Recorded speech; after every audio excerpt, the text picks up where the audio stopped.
Sabi nga Mari, saan po galing ang otoridad ninyo at sino po ang nabigay sa inyo ng otoridad? Pangaral ng salita ng Diyos, walang nagbibigay na autoridad kundi ang Diyos.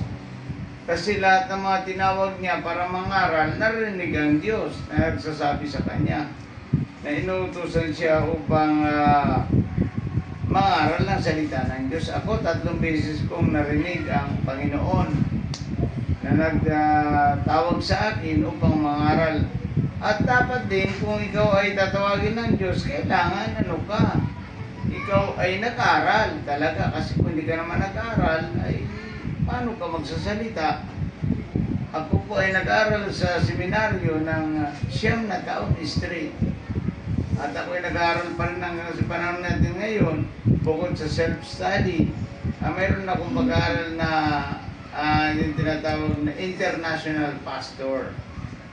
Kaya hindi naman ako pwedeng tawaran lamang ng kahit sinong tao na kung sino ako. Ako ay lingkod ng Diyos at nakapag-aral.